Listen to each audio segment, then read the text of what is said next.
afternoon, my conscious co-creators. Welcome to another edition of the Conscious Consultant Hour, Awakening Humanity. I am very, very pleased that you are all here with me today. We've got another wonderful show in store for you today. We've kind of a different show today, much more grounded. We've had shows lately on Tantra, on energy healing, on strength, and all kinds of stuff. But today, we're talking about a very important topic, money. Everyone loves to talk about money. Well, actually, we usually don't like to talk about money, which is why it's an important topic and why we're going to get to it today. We've got a couple of great guests on that I'm looking forward to bringing on in just a moment. And now, of course, it's time for our quote of the day. Not quotes of the day anymore. Yes, for those of you who missed last week, I've started to move away from doing my Abraham and universe quotes, and I'm just going to read you a quote from my book, Everyday Awakening, which is available all over the place and at everydayawakeningbook.com. All right, so today it's section 2 from the book, which is, we are not broken, and we do not need to be fixed. Sometimes we get a nagging feeling, an itch to change something about ourselves, as if we need to be fixed. There is that seminar to go to, another course to take, another book to read, and in trying to scratch that itch, we fall into the trap of the never-ending cycle of self-improvement. We think, I'm broken and I need to be fixed. There's something wrong with me. Please fix me. I am in pain, so it must be my fault. I did something wrong. I always mess up. I'm just defective. We may not say it. We may not even think it, yet we act that way because we feel we are not good enough in some way. We go looking for a guru or a teacher to make us feel better. The trap is that we are looking for a solution outside of ourselves. We think that there must be someone out there who can change us. Just one more workshop and I'll be okay. Just one more boot camp and I'll be at peace. The fallacy is the idea that we are broken and need to be fixed. For we are not broken. We don't need to be fixed. We are absolutely perfect the way we are. We are whole, complete, and pain is normal. The real issue is the story we tell ourselves about it. The story about why we feel the way we do. The story about why that thing is happening to us. The story that tells us there is something wrong with us.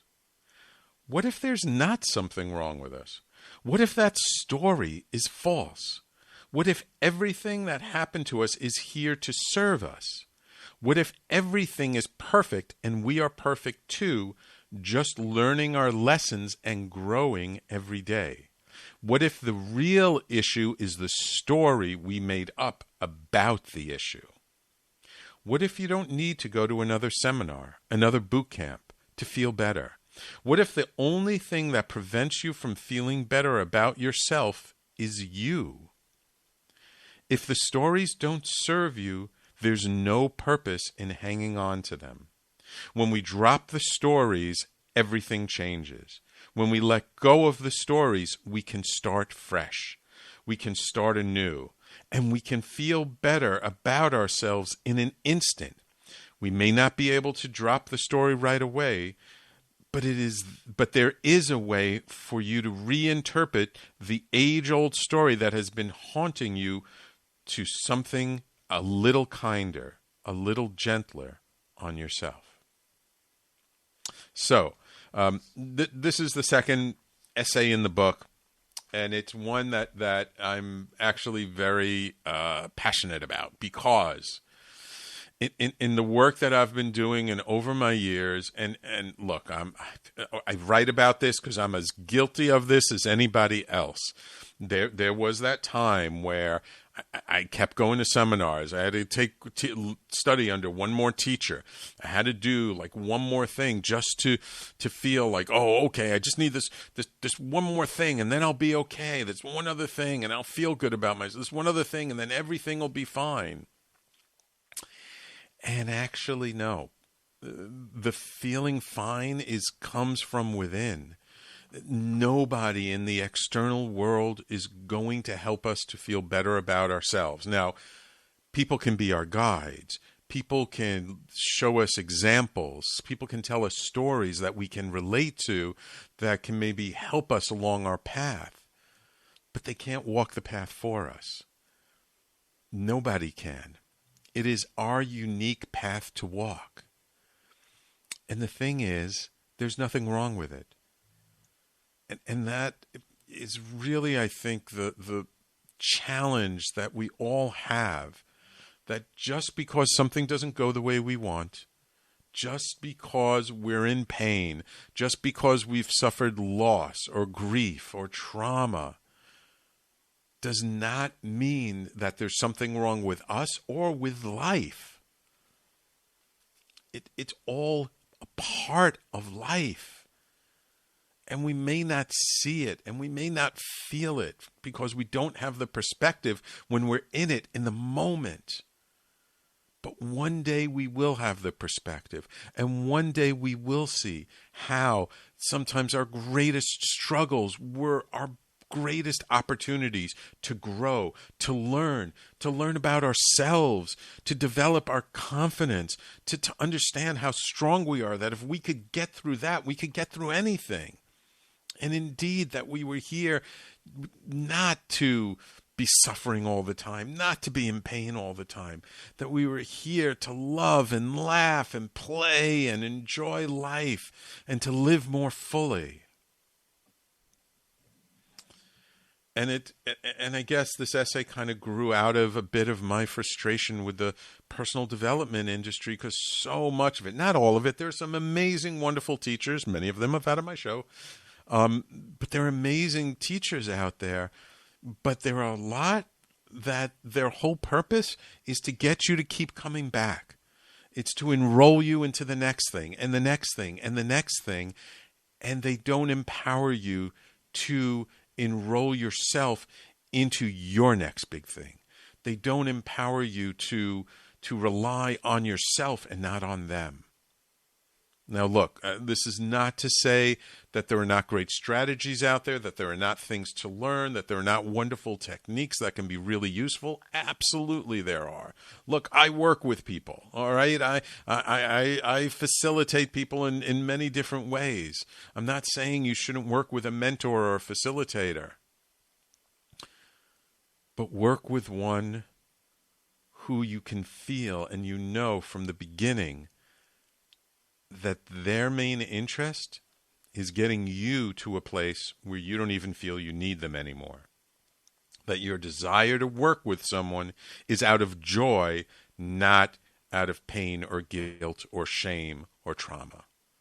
And that's what I try and do with my clients, and many of them have said they really appreciate that aspect of it. All right, so a wonderful quote from Everyday Awakening, available on Amazon, Barnes & Noble, all over the place. And actually, if you go to your independent bookstore, I'm a big believer in like supporting the independent bookstores.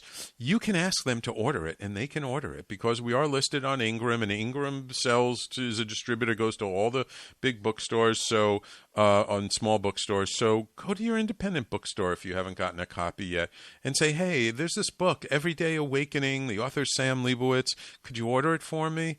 They'll appreciate the business, and I would appreciate it. And really, these small bookstores, they do a lot for our community and our neighborhoods. Okay, enough about that. I want to introduce to you my guests, plural, for the day. And it is my pleasure to welcome to the show Master Prosperity Coach and author Joel Solomon. Joel is a finance and mindful money expert and Master Prosperity Coach who helps others overcome obstacles standing in the way of their financial freedom. He's an award-winning speaker, workshop facilitator, and has been quoted in the Wall Street Journal, Newsday, U.S. News and World Report, and interviewed on Forbes and on Bloomberg Radio.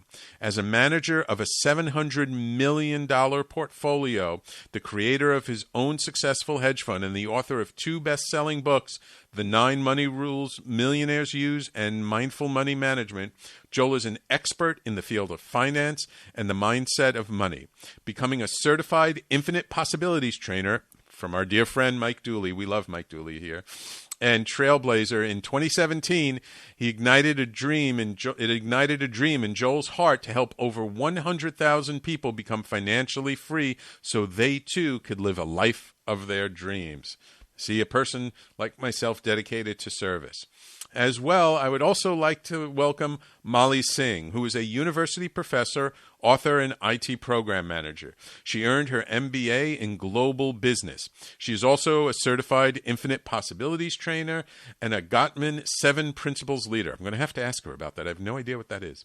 She enjoys mentoring individuals, couples, and business professionals, achieving their personal and professional goals by helping them live with intention, designing and living their best lives with love. Welcome to the Conscious Consultant Hour, Joel and Molly. Thanks so much, Sam. Great to be here. We really appreciate you having us on. Yes, thank you, Sam. You're most welcome. You're most welcome. Well, I'm glad that today brings you to our show because I really feel that sometimes the conversation around money is one that we don't have. Like, it's something that should be taught in school when we're in like 5th grade or something, or 6th grade, and we never are. And it's something that sometimes I think there's a lot of shame around just having that conversation, or it's like, oh no, we don't talk about money. You don't talk about money with your friends. That's personal stuff. You don't want to do that. Do you find that, Joel? Absolutely. And I think it comes from how we grew up. Right, at least how I grew up, and I'm sure how many of your listeners grew up. You know, it's your parents don't talk about it. They don't talk about it with you growing up. It's not a conversation. It's almost like the same as a sex conversation. You just don't have it. I was given a book on sex. I wasn't even given a book on money. You know, I was given a book on sex, but no book on money. You know, there was no book I was taught. So there's no conversation that's being had. Yeah. And so that's the problem, I think. And you're right. Yeah, I've actually started teaching some youngsters. I taught in Stamford, Connecticut, a group in high school. And, you know, these concepts that Molly and I are teaching in this book. So I think it's really, really important to get to the younger generation because it's true. You know, parents aren't teaching their kids, or if they are, the kids are learning subconsciously through osmosis, you know. Right.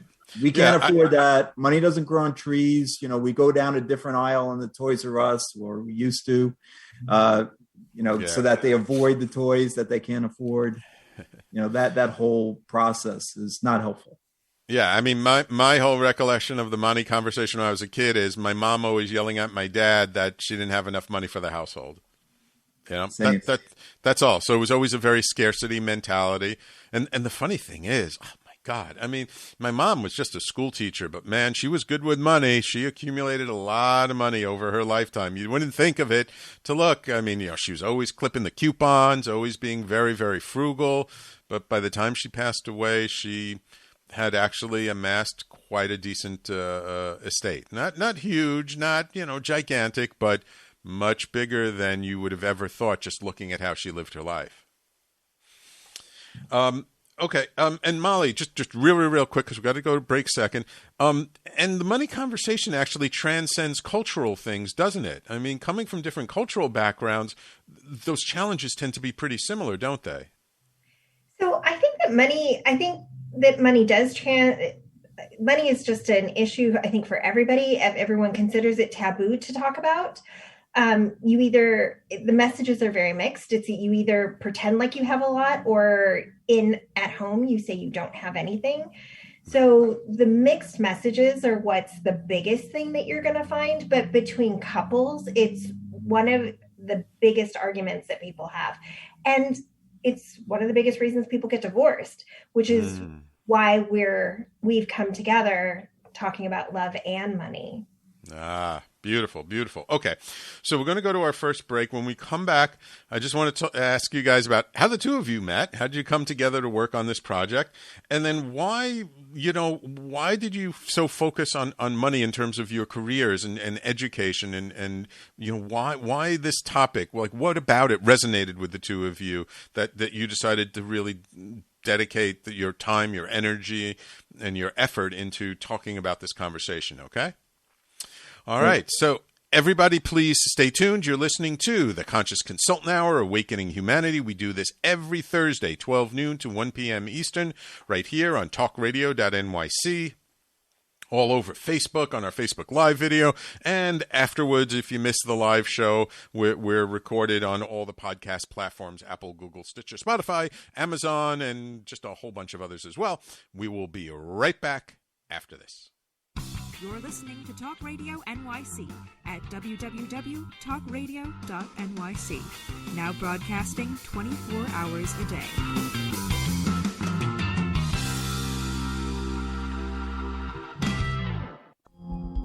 Are you a conscious co-creator? Are you on a quest to raise your vibration and your consciousness? I'm Sam Leibowitz, your conscious consultant, and on my show, The Conscious Consultant Hour, Awakening Humanity, we will touch upon all these topics and more. Listen live at our new time on Thursdays at 12 noon Eastern Time. That's The Conscious Consultant Hour, Awakening Humanity, Thursdays 12 noon on talkradio.nyc.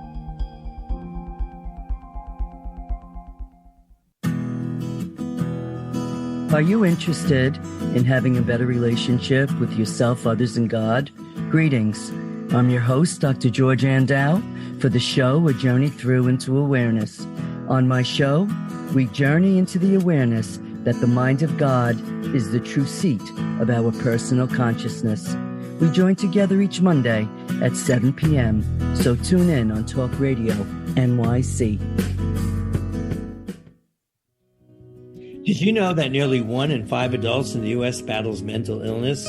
Hi, my name is Albert Daba. I'm the host of the show Extra Innings. Extra Innings, I discuss the topics of wellness, mental health, and the experience of surviving multiple suicides within my family. Listen live every Monday at 6 p.m. Eastern to Extra Innings for discussions with sports figures, artists, mental health professionals, and many others. That's Monday at 6 p.m. Eastern on talkradio.nyc. Hi, I'm Graham Dobbin. Join me every Thursday evening for the Mind Behind Leadership here on talkradio.nyc. We speak to people from business, sport, military and politics, all around what makes a great leader. The personal experiences of what's worked and, maybe more importantly, what hasn't worked. So, that's 7 o'clock every Thursday evening, the Mind Behind Leadership here on talkradio.nyc. Listen to real stories of real leaders.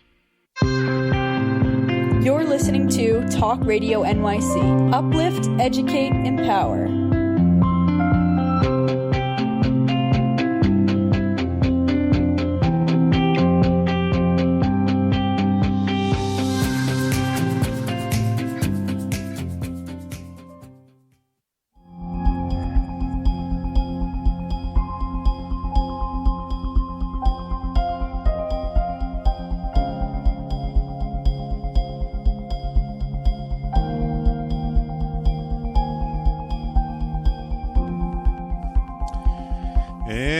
Welcome back, everyone, to the Conscious Consultant Hour, Awakening Humanity. We're speaking this hour with Joel Solomon and Molly Singh about their upcoming book, Infinite Love and Money, and we're talking all about the topic of money. So, Joel, you've been working, quote-unquote, working with money for a long time.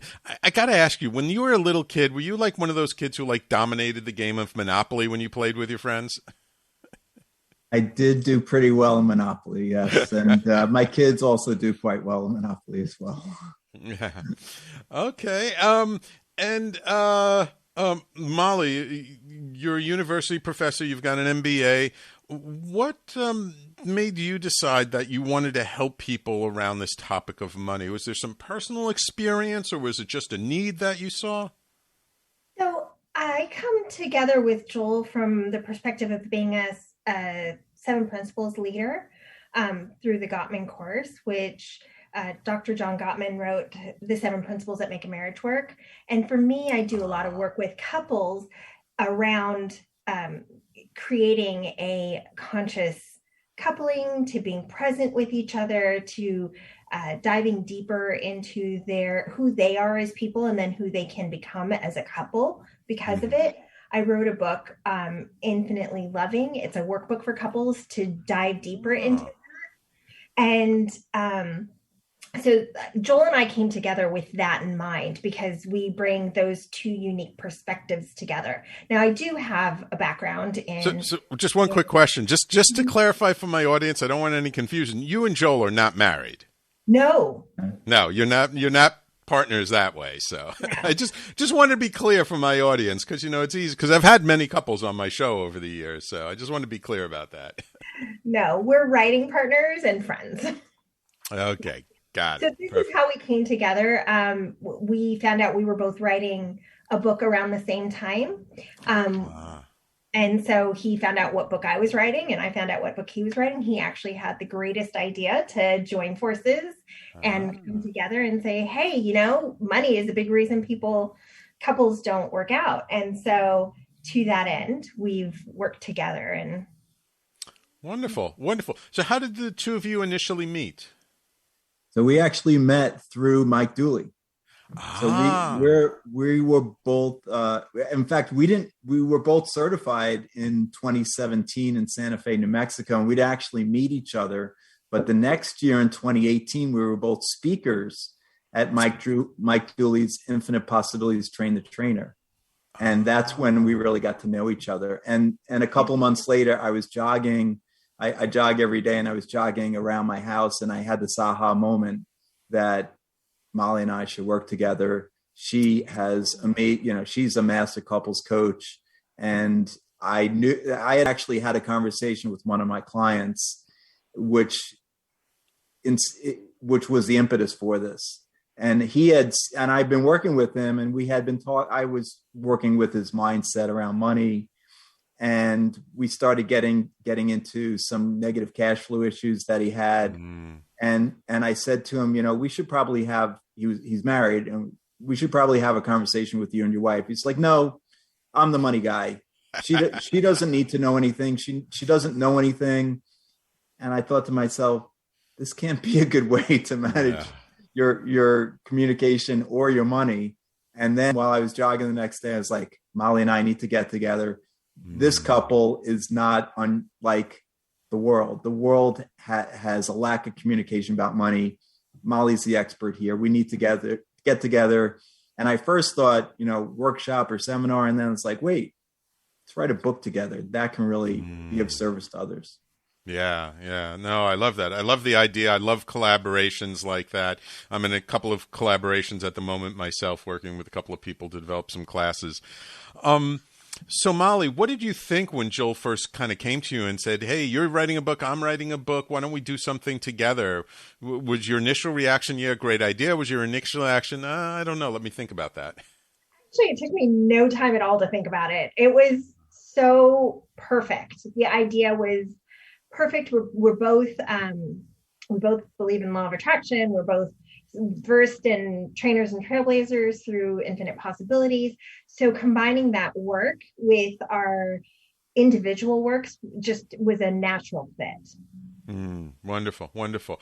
And so just out of curiosity, you both were working on two books sort of independently first before this happened. So what book were you working on, Molly, and what book were you working on, Jill, before you decided to join forces? So I was working on my book, Infinitely Loving. It's a couples workbook. And it's a workbook that will that asks the deeper questions of connection. What do you think of life? Use a word to describe it. Why do you think this way? Where did you come to that definition from? What in your history brought you to describing life in this manner? And do you want it to change? And if so, how do you want it to change? Yeah. And how about you? My whole book kind of follows that pattern of talking about who you are as a person, because as you said in the very beginning, we're not broken. We just need to understand each other at our core levels. And once we do that, we can grow together. And so that was the idea of the book. And then also, conflicts aren't an issue. It's just the repair, how you repair from those conflicts are key. But combining it with Joel's work, because money is either, depending on what study you look at, number one or number two for the reasons. Yeah. And so, Joe, what were you working on at the time? So I was working on the 9 money rules millionaires use, only the unconventional ones. And this is a book about, it's mostly a spiritual book about money, the spiritual laws around money. Rule number 1 is when you believe. Rule number 2 is trust your intuition. Rule number 3 is, can happiness make you money? Love that. Yeah. And so I go through a lot of spiritual rules. And so what we did was, that book really wasn't targeted to couples per se. So the whole purpose was to combine forces so that we really target, the issue that couples have around communicating around money. Great. I love that. What do you think is the number one misconception that people have around money? Great question. I can tell the gears are turning there. So I think for me, the number one misconception is that scarcity. There's a lack of money. There's never enough. And that's what I was taught growing up. I think that's what, the 99% of us were taught. And it's not true. I mean, there's $400 trillion of net worth on this earth. And that was $1 trillion 100 years ago. So exactly. We're creating wealth and abundance every day through awesome ideas. And it's unlimited. It's really truly unlimited. So I think I agree with you 100%. And I always say there's no lack of resources. There's only a lack of imagination. And I used as the example, and I forget where I got the idea for this example from, but, we talk about lack of resources here sometimes. But if we look above our heads, there's this huge complex of asteroids and rotating around the sun that if we just figured out how to get there, just one asteroid in the asteroid belt that we could mine, we could get more nickel, cadmium, silver, gold than has ever been mined in all of the history of the world. So there's plenty of resources out there. We just got to figure out and use our imagination and our ingenuity for how to access it.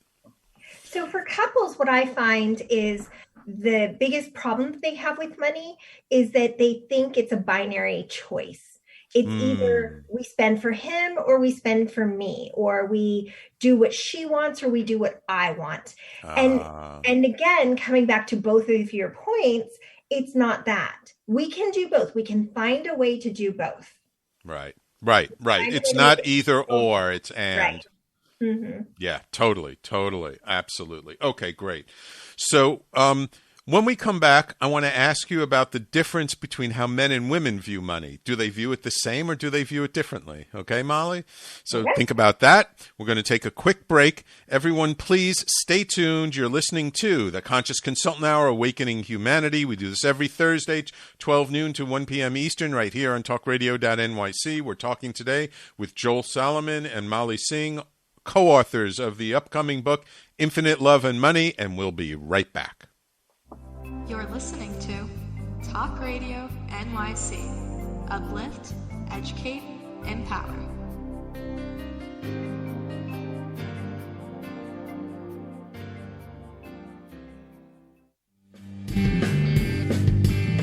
Hey everybody, it's Tommy D, the nonprofit sector connector, coming at you from my attic. Each week here on TalkRadio.NYC, I host a program, Philanthropy in Focus. Nonprofits impact us each and every day, and it's my focus to help them amplify their message and tell their story. Listen each week at 10 a.m. Eastern Standard Time until 11 a.m. Eastern Standard Time, right here on TalkRadio.NYC. Are you a business owner? Do you want to be a business owner? Do you work with business owners? Hi, I'm Stephen Fry, your small and medium-sized business or SMB guy, and I'm the host of the new show, Always Friday. While I love to have fun on my show, we take those Friday feelings of freedom and clarity to discuss popular topics on the minds of SMBs today. Please join me and my various special guests on Friday at 11 a.m. on TalkRadio.NYC.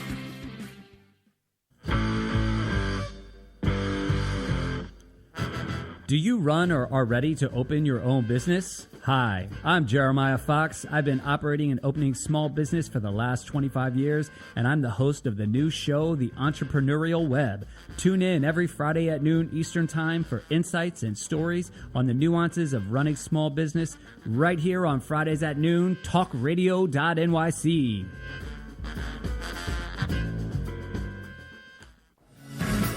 Hi, I am Joseph Franklin McElroy, host of the new podcast, Wise Content Creates Wealth. It airs on TalkRadio.NYC every Friday afternoon from 1 p.m. to 2. They say content is king. Well, wise content rules the world. Every episode features tools and tips for content marketing and business people telling the wise content stories of that success. Tune in every Friday from 1 p.m. to 2 on TalkRadio.NYC. You're listening to Talk Radio NYC at www.talkradio.nyc. Now broadcasting 24 hours a day.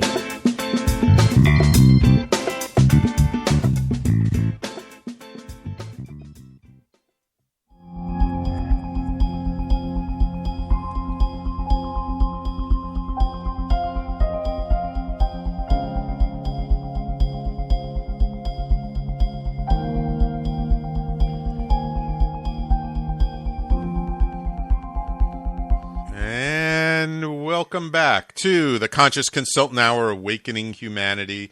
Very pleased that everyone is with us, joining us today in our conversation all around money. Topic we talk about once in a while on the show. I've had on some money people. Definitely worth going back in the archives, taking a look at my interview with Natalie Pace. We had her on. When was the last time we had her on? A couple of times, but she's really good. Person to as well talk about this whole conversation around money. So Molly, I'm sure you're familiar with the book Men Are From Mars, Women Are From Venus, right? Absolutely. All right. So given that book, do men and women think differently about money, or do we kind of look at it the same way? You know, I feel like a lot of this has more to do with your upbringing and how you see your money. So, for example, do we have a scarcity mentality because that's how we grew up, or do we spend a lot of money, or do we have an abundant outlook because that's how we grew up? There are some people, if you look at you can look at two kids from the same household, and one person's going to scrimp and save and do everything else, and the other person's going to say, no, I'm going to spend everything. And why do they grow up? It's the perceptions that they individually had in how they were raised by the same parents in the same house. So I think sometimes it just depends on your personal outlook.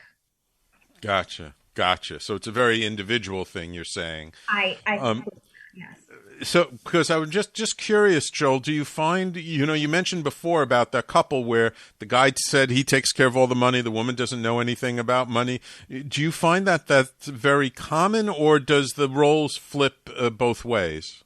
I think it flips both ways. I've had clients, guys who don't know anything about money and don't want to know, And one of the things we talk about in the book, we created these 7 money personality types. That's the unconscious ones. So in the first example I gave you with the guy who said, I'm the money guy, so my wife doesn't want to know. She's the unconscious one, right? And he was the investor type. So we have 7 money personality types we created, and that can create conflict.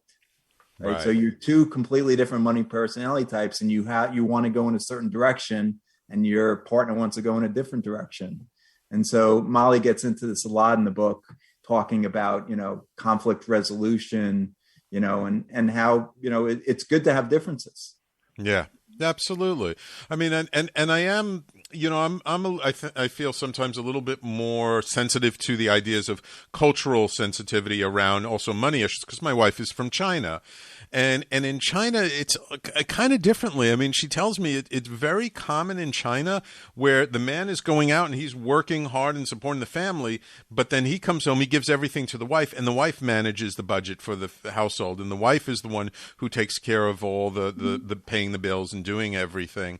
But also, like, and again, this is, she immigrated from China like over 20 years ago, but she was an adult when she came over. But at the time, she also, again, very, very frugal.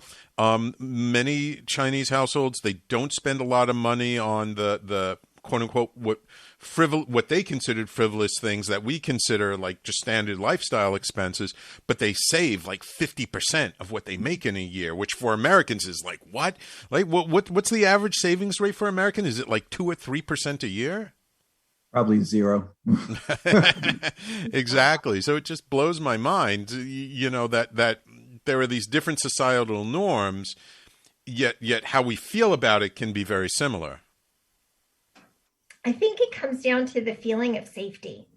So when women want to feel safe, if I have to break it down by gender, I would say that women want that feeling of safety. And so women tend to be, at least from what my experiences in dealing with couples, they tend to be aware of what's happening. But when I'm talking to couples, and we have a parable that follows through our book that precedes many of the chapters. It talks about a husband and wife who are actually going through mediation process of they're in divorce. They're processing that, and that parable actually follows the couple who. The woman was the conscious person who knew everything about how, what the practicalities of what your interest rates are, or what, how to save, or where not to spend, or your credit rating, etc. And the man was unconscious. Now, I will tell you that this is a true story. This was a story from me and my ex-husband, and we ended up divorcing because of it. Which, again, leads to why this was such an important book to read. Yeah. Joel, why is the word budget such a dirty word for so many people? Yeah, I think it's the same reason why money is a taboo topic, right? It's the same reason people don't want to talk about, but a lot of people are the unconscious money type.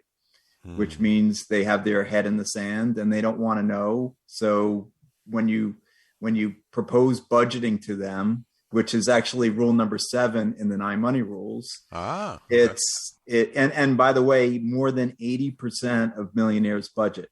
More than 80% of millionaires budget. So if you want to be like a millionaire, budget. But yeah, the reason is most people are, they don't want to know.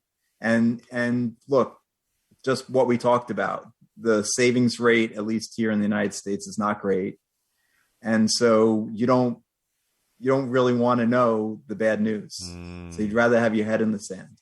Gotcha. And so that's why, actually going through and seeing where the money's going, and then having to be a little bit more, you can decide, right? You can have more of a, lack mentality, or you could think about the upside. There's a huge amount of abundance and prosperity in the world, and I got to create more of that in my life rather than cutting back. Well, if I may, budget also carries a constricting connotation where I have to constrict, and then it feels, like you're lacking something, and it doesn't feel abundant in any way. But I think that comes down to your emotions around that word. And we talk about this in our book as well. What are your emotions around these words? Right. And how can we work with the emotions, not fix the emotions? Because again, as you mentioned before, we're not broken, not fix them, but understand them and move forward together with them. Right. Yeah, because that could be a trigger word for some people. It could be. Right. And you get really angry or fearful when you hear that word. So Right. knowing what the emotion is attached to, and we actually go through this in the book. We have all these lists of money words that, and how do you feel when you hear this word? So that's really important to go through as well in the book, as well as the money personality types, figuring out which one you are. By the way, we have a survey in the book, which will be out in a couple of months, but if anyone wants a survey, we'll give you access to that. We'll tell you how to get that as well. Oh, wonderful. Wonderful. And how many money personality types are there? 7. 7. Interesting. Yeah. Interesting. So here's the acronym to remember them. Sugar pie. Sugar pie. So S stands for the splurgers. U stands for the unconscious ones we've already talked about. G for the greedy ones. A for accumulators. And then pi. P for protectionists. They just want to protect their money. They don't want to put their money into any account. They just hoard it. I is the investors, and E is the egotists. Now you got all 7. Now you just got to determine which one you are. And by the way, we found out that you're usually not just one. You're more than one. And the other thing, this is not Myers-Briggs, at least in our perspective. We believe that your money personality type changes over time and in different circumstances. So you're not just an investor, but you may be an investor in a particular circumstances, in one particular circumstance, but then not in another. And so knowing in what circumstance you act in a certain way, and then it could be who you're with. It could be over time. When you're younger, you might act like, a splurger. And then when you get older, you might act like, the accumulator, saver. Right. And people, Molly, like people can have a very successful career or they've built a successful business and they could still be unconscious about their money, right? It's not like your level of success doesn't determine your level of consciousness around money, does it? No, not at all. Joel can answer this more directly, but in terms of couples, I can tell you that no, that has very little to do with it. Again, a lot of this comes back to your history with money or how you've been brought up and how you feel about looking at your finances or looking at your budget. You can be hugely successful and still unaware. Right. Yeah, no, there's plenty of examples I found that, in fact, one client I had, the net earnings, so after taxes, was 7 figures, over $1 million, and weren't saving anything. Wow. So like, and that just comes from this perspective of lack and splurging and having the mindset of lack and poverty. And so there's no savings going on there. And it's all about how you were brought up. It's never enough. So it doesn't matter if you're generating more and more earnings and revenues. It reminds me of that statistic that what is it? Like 95% of lotto winners in 5 years are back to where they were before they won or worse off. Mm-hmm. That's actually a quote from my last book, actually. And I have a whole section on the reason why that's true. And the reason why it's true is back to mindset. Yeah. They didn't become a millionaire. They became a millionaire, but they didn't become a millionaire mindset person. Right. And so mindset is so critical. I want to ask you a question just really quickly before we go to break. So many people are so uneducated around how they feel about money, their consciousness around money. How come there aren't more people like going out there trying to get educated about it? It's like, it's one thing to like say, okay, I just don't know much about it. But then it's another thing to say, I don't know much about it. And like, I don't want to learn about it. Well, I think it's because it goes back to that being a taboo subject where we have so much fear around money or talking about money or being superstitious that, I have this now, I don't want to spend it. I know a couple who made 7 figures and they are now have stopped investing And we had to have that conversation to say, okay, you have, you have a few $1 million now. Don't you want to grow that a little bit more? You need to start investing. And they've suddenly, now that they've got a few million, they're like, okay, we're protecting everything. And they've stopped investing. Ah, gotcha. It's again, that taboo subject. It's the fear. It's not thinking abundantly. It's like, well, let's multiply this. Let's grow this. Yeah, I think it's definitely what Molly said, the emotions attached to the subject. And that's why it's just, there's not the education that's being done out there. And that's why we're here. Yeah, that's why you guys are definitely needed. And I'm so glad you're doing what you're doing. Okay, time for our last break of the show. When we come back, I want to talk a little bit more about your upcoming book, Infinite Love and Money. I want to know where you got that title from. And I'm wondering if just you have some advice for people listening, like where do they get started? Like maybe they're okay, they're not struggling, but like what do they do to start educating themselves about it? And I do see loyal listener Patty on the Facebook Live waving hi Patty. And this is your last chance. Anybody listening on the Facebook Live, let us know if you have any questions before the end of the show. So everyone, please stay tuned. You're listening to the Conscious Consultant Hour, Awakening Humanity. My guests this hour has been Joel Solomon and Molly Singh, and we will be right back to wrap this up after this. You're listening to Talk Radio NYC. Uplift, educate, empower.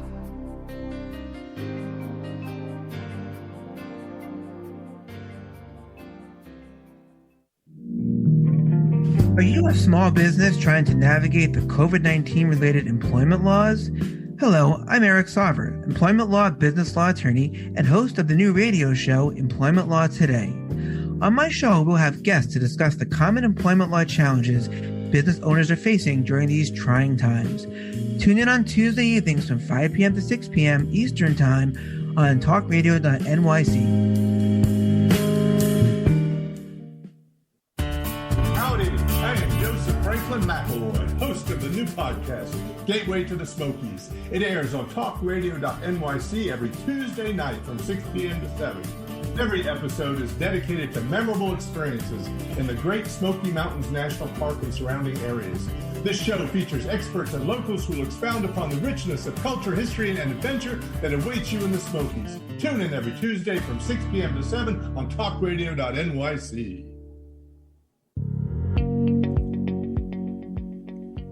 Do you love or are you intrigued about New York City and its neighborhoods? I'm Jeff Goodman, host of Rediscovering New York, a weekly show that showcases New York's history and its extraordinary neighborhoods. Every Tuesday live at 7 p.m., we focus on a particular neighborhood and explore its history, its vibe, its feel, and its energy. Tune in live every Tuesday at 7 p.m. on TalkRadio.nyc. You're listening to Talk Radio NYC at www.talkradio.nyc. Now broadcasting 24 hours a day.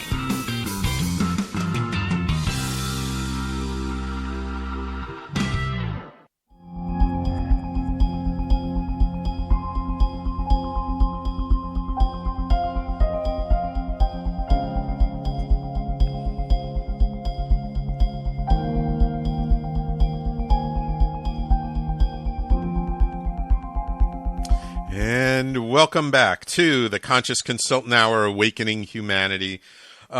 Molly, where did the title for the book, your upcoming book, Infinite Love and Money, where'd you get the title from?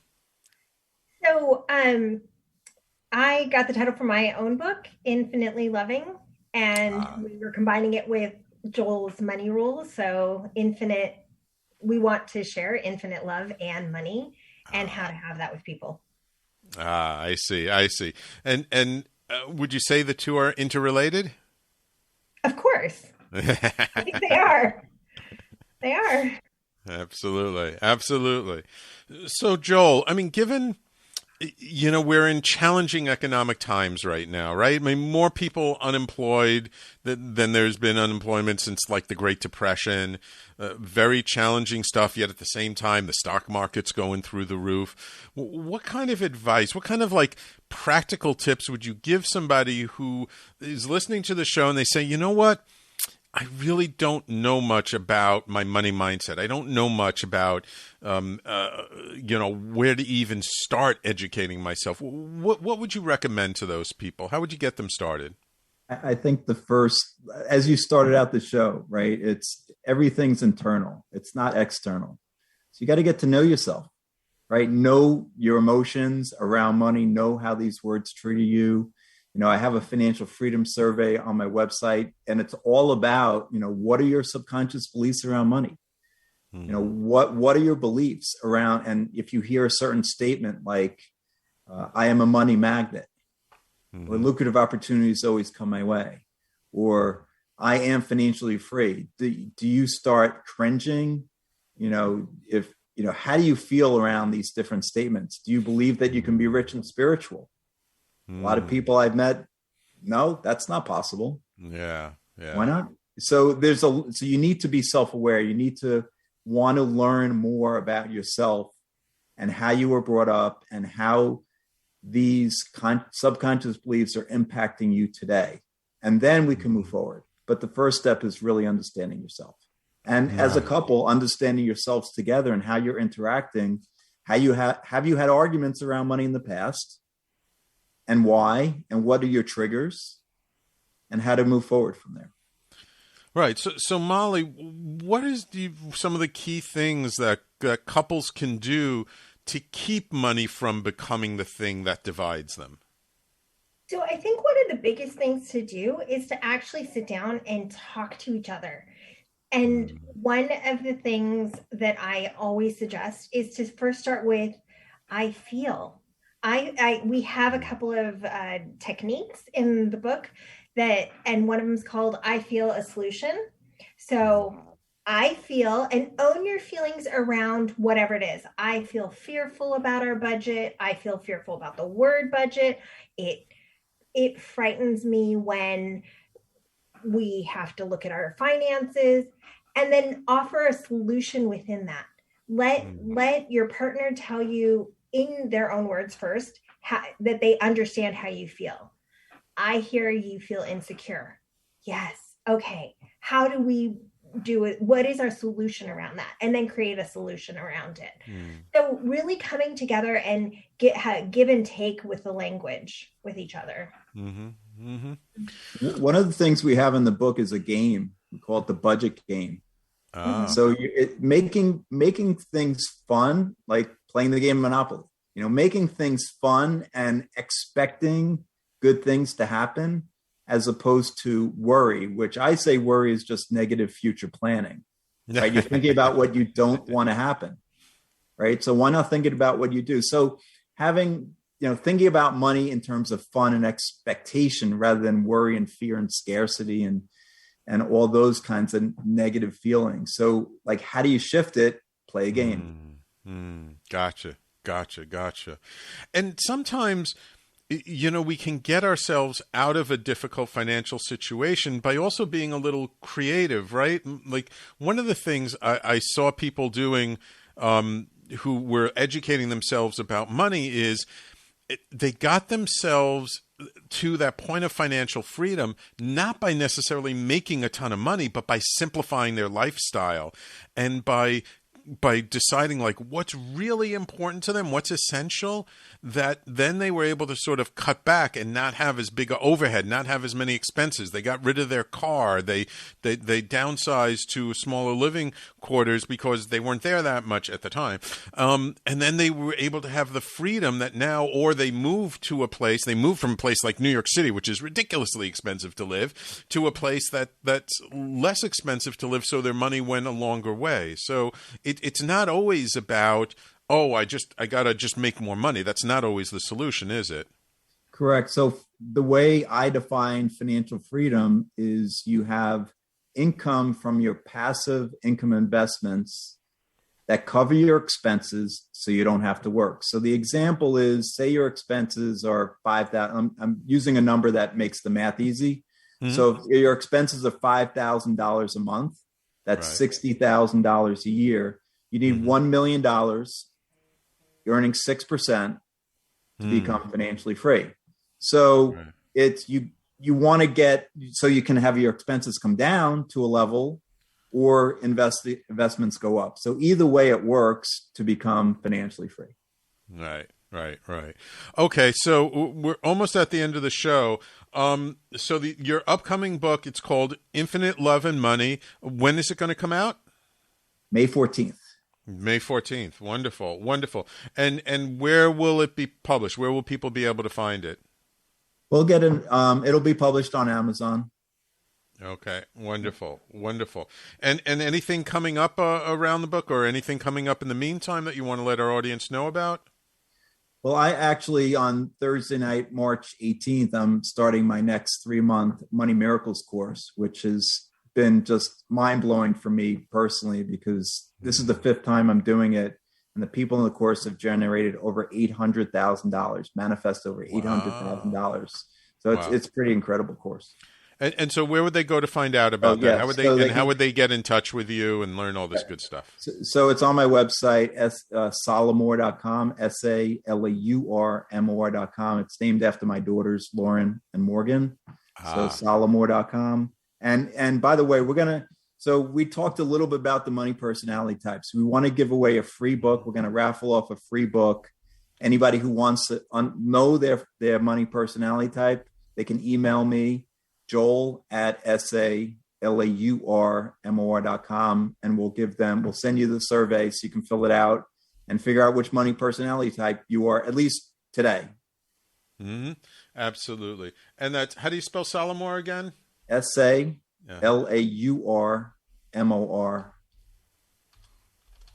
And everyone who does that will be entered into a raffle for a free book of Infinite Love and Money.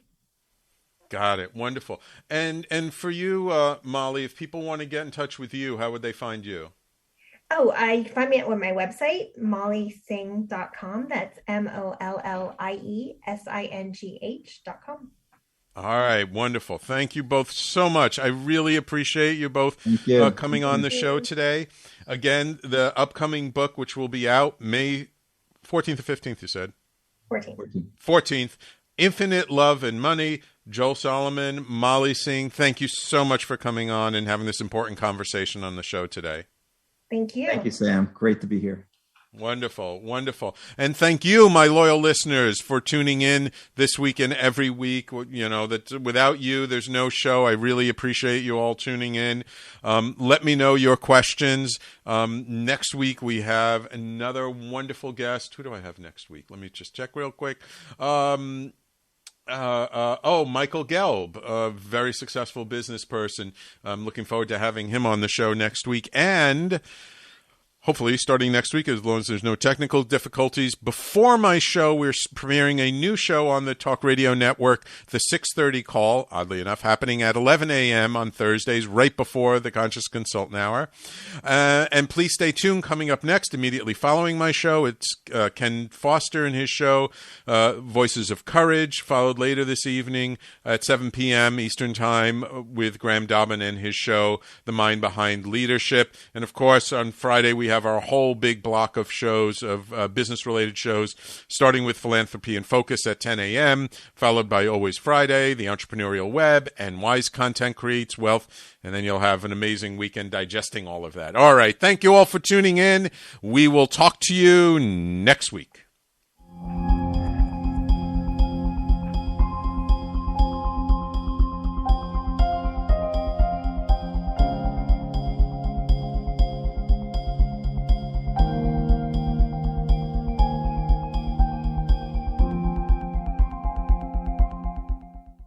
You're listening to Talk Radio NYC at www.talkradio.nyc. Now broadcasting 24 hours a day.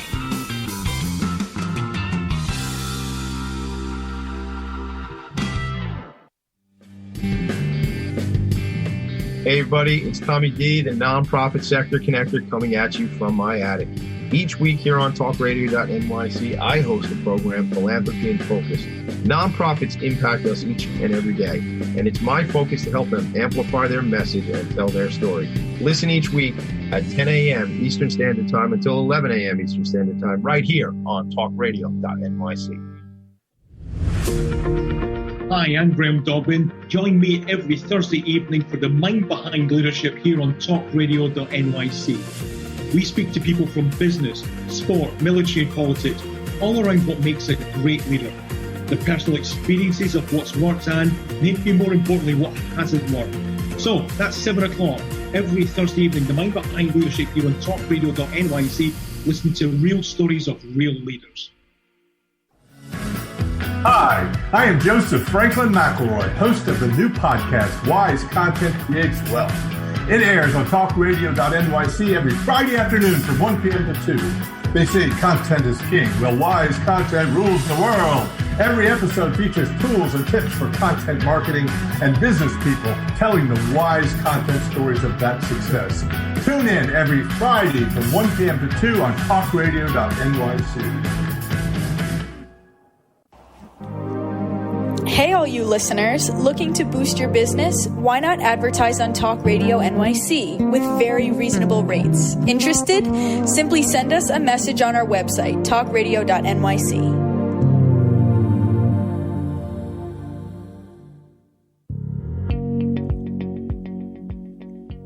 Do you love or are you intrigued about New York City and its neighborhoods? I'm Jeff Goodman, host of Rediscovering New York, a weekly show that showcases New York's history and its extraordinary neighborhoods. Every Tuesday live at 7 p.m., we focus on a particular neighborhood and explore its history, its vibe, its feel, and its energy. Tune in live every Tuesday at 7 p.m. on talkradio.nyc. Howdy, I am Joseph Franklin McElroy, host of the new podcast, Gateway to the Smokies. It airs on TalkRadio.NYC every Tuesday night from 6 p.m. to 7. Every episode is dedicated to memorable experiences in the Great Smoky Mountains National Park and surrounding areas. This show features experts and locals who will expound upon the richness of culture, history, and adventure that awaits you in the Smokies. Tune in every Tuesday from 6 p.m. to 7 on TalkRadio.NYC. You're listening to Talk Radio NYC. Uplift, educate, empower.